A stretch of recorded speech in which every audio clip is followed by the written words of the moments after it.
মানে যোৱাকালি গাইছ মোৰ মানে পাৰ্চেল এটা আহি গ'ল। পাৰ্চেল এটা অহাৰ বাবে মানে মই ভাবিলোঁ যে পাৰ্চেলটো মানে ৰাখিলোঁ। মানে পাৰ্চেলটো মই দেখুৱাই দিছোঁ। পাৰ্চেলটো মানে ইয়াত আছে। মানে এটা মানে পাৰ্চেল মানে যোৱাকালি আহিছে। গাইছ এই পাৰ্চেলটো মানে যোৱাকালি মানে মই অনলাইনৰ পৰা মানে অৰ্ডাৰ দিছিলোঁ। আজি প্ৰায় 4দিনমান 5দিনমান আগতে অৰ্ডাৰ দিছিলোঁ। মানে যোৱাকালি আহি গ'ল। যোৱাকালি ৰাতি আহিছে। ৰাতি অহাৰ কাৰণে মই ভাবিলোঁ যে এই পাৰ্চেলটো মই অকলে আনবক্সিং নকৰোঁ, আপোনাৰ লগত এই পাৰ্চেলটো মানে আনবক্সিং কৰিম। মই অকলে বহুত পাৰ্চেল আনবক্সিং কৰিলোঁ, ভাবিলোঁ যে আপোনালোকক দৰ্শকৰ মাজত আগত লৈ এটা পাৰ্চেল আনবক্সিং কৰিম। তে ব'লক আমি দেৰি নকৰি পাৰ্চেলটো আনবক্সিং কৰোঁ। আপোনাৰ হয়তো চাবৰ কাৰণে ৰখিছে ভিতৰত কি আছে বা কি নাই, কি আছে কি। তো ব'লক দেৰি নকৰোঁ। তো গাইজ চাওক, মানে যোৱা আজি এসপ্তাহ 2 সপ্তাহ আগত মানে মায়ে এখন জুবিনদাৰ ফটো এখন আনিছিল। এইখন জুবিনদাৰ ফটো, মানে জুবিনদাৰ ফটোখন মানে ক'ৰ পৰা কিনি আনিছিল। কিনি আনোতে যেতিয়া মানে ফটোখন লৈ আহিলে কিনি, আৰু তাৰমানে চৌকেছত মানে ফটোখন মানে ডাইৰেক্টলি মানে এনেকৈ থ'ব লগা হৈছে। মানে চাওক, আমাৰ চৌকেছত মানে ফটোখন এনেকৈ থ'ব লগা হৈছে। ফটোখন এনেকৈ থ'ব লগা হৈছে। ফটোখন মানে কি হয়, এইবিলাক মানে জ্বলি যায়। মানে যিমানে দিন হয়, বৰ্তমানলৈকে জ্বলা নাই, কিন্তু মানে যদি এনেকৈ যদি থাকি যায় ফটোখন, তেনেহ'লে হয়তো আজি নজ্বলে, হয়তো 2-3 মাহ পিছত ফটোখন বেয়া হৈ যাব। আৰু মেইন কথা হৈছে আমাৰ মানে ধূলিটো জানে আপোনালোকে কিমান ধূলি। এই ধূলি পৰি ফটোখন মানে বেয়া হৈ গৈ আছে। মই লক্ষ্য কৰিছোঁ যে ধূলি পৰি ফটোখন বেয়া হৈ গৈছে। সেইকাৰণে ভাবিলোঁ যে মানে এই ফটোখনটো জ্বলি যোৱাতকৈ, তাতে জুবিনদাৰ ফটো মায়ে মানে আনিছে, পইচাৰে ক'ৰবাৰ পৰা আনিছে কিনি, ফটোখন বেয়া হৈ যাব কিয় দিওঁ। গতিকে ভাবিলোঁ যে মই তাৰে মানে সেইকাৰণে মই ভাবিলোঁ যে মানে এটা পাৰ্চেল এটা অৰ্ডাৰ দিছিলোঁ, মানে পাৰ্চেল এটা মানে আনিলোঁ। ইয়াত মই কি আছে মই কৈ আছোঁ। ইয়াত মানে এই জুবিনদাৰ ফটোখনৰ চাইজত A4 চাইজ ফ্ৰেম আছে। মই দেখুৱাইছোঁ কেনেকৈ মানে ফ্ৰেম মই 2টাকৈ অৰ্ডাৰ দিছিলোঁ। তো মানে ফ্ৰেম 2টা অৰ্ডাৰ যোৱাকালি ৰাতি আহি গৈছে।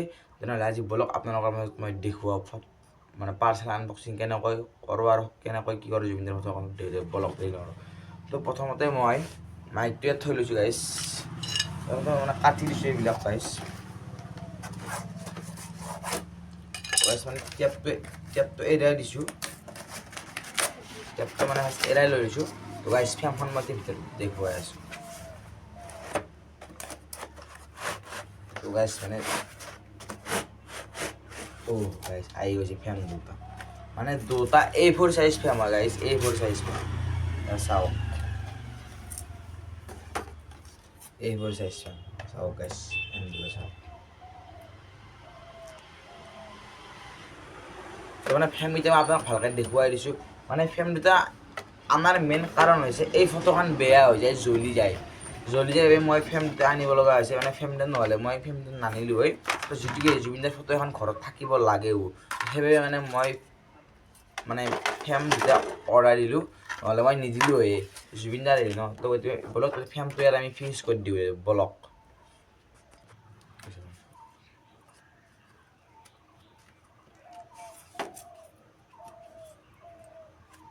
আৰু গাইছ এনেও জুবিনদাৰ মানে ফটো এখন ঘৰত লাগেই। যদি আপোনালোকৰ যদি ঘৰত নাই জুবিনদাৰ ফটো, আপোনালোকে আনি এখন নিজৰ ঘৰত ফটোখন ৰাখিব জুবিনদাৰ। কাৰণ কি অসমৰ এটা জুবিনদা কেৱল গায়কে নহয় বা এটা অসমৰ ছিংগাৰে নহয়, সম্পদ হিচাপে জুবিনদাক মনা যায়। আৰু জুবিনদাৰ আজি দেখা পাইছে, জুবিনদাৰ আজি পিছত কিমান মানুহ মানে তেওঁ যদি মৰিও অমৰ, কিন্তু মেইন কথা যে তেওঁ কিমান মানুহ তেওঁৰ লগত মানে সন্মান লৈ গৈছে, মৰম লৈ গৈছে, আশীৰ্বাদ লৈ গৈছে। ভগৱান ওপৰত গৈছে, ওপৰত গ'লেও কিমান সন্মান লৈ গৈছে। সেইকাৰণে মই মানে জুবিনৰ ফটোখন বনাই দিছোঁ।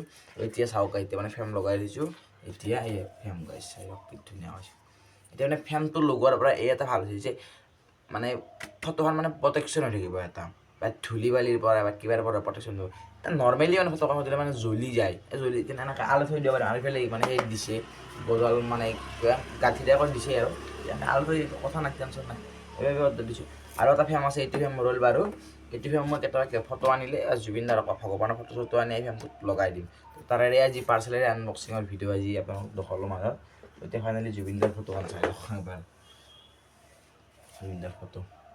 তো আপোনালোকে আজি ভিডিঅ'টো কেনে পালে জনাব। লগতে মই কোনোবাই ভাবিব পাৰে যে আমি কি পাৰ্চেল আনি পোৱা নাই নেকি, বা আমি পাৰ্চেল অৰ্ডাৰ দি পোৱা নাই নেকি, এনেকৈ ভাবিব পাৰে।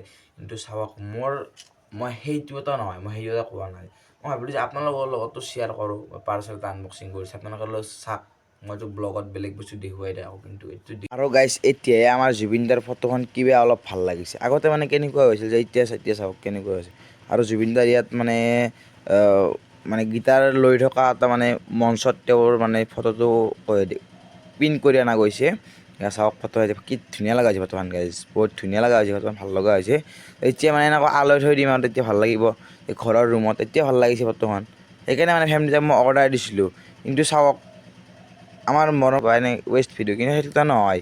চাওক জুবিনদাৰ ফটোখন বেয়া হৈ যোৱাটো সৰু কথা, কিন্তু জুবিনদাৰ ফটোখন বেয়া হৈ গ'লে চাওক কিমান যে বেয়া লাগিব, মোৰ নিজৰে বেয়া লাগিব যে ফটোখন কিনি আনিছোঁ বা জুবিনদাৰ ফটোখন বেয়া হৈ গ'ল, নিজৰ কিমান বেয়া লাগিব। ফটোখন আনিছোঁ, মায়ে আনিছে মৰমত, এতিয়া ময়ো ফ্ৰেমটো আনিছোঁ মৰমত, এতিয়া লগাই ভাল লগা হ'ব। আৰু যদি আপোনালোকৰ ঘৰত যদি জুবিনদাৰ ফটো নাই, তো প্লিজ মোৰ তাতে অনুগ্ৰহ আপোনালোকৰ ঘৰত জুবিনদাৰ ফটো এখন লগাব, সৰুকৈ হ'লেও লগাব। মই কোৱা নাই যে ডাঙৰ চাই লগাওক, আপোনালোকে জাষ্ট জুবিনদাৰ নামত এখন ফটো লগাওক।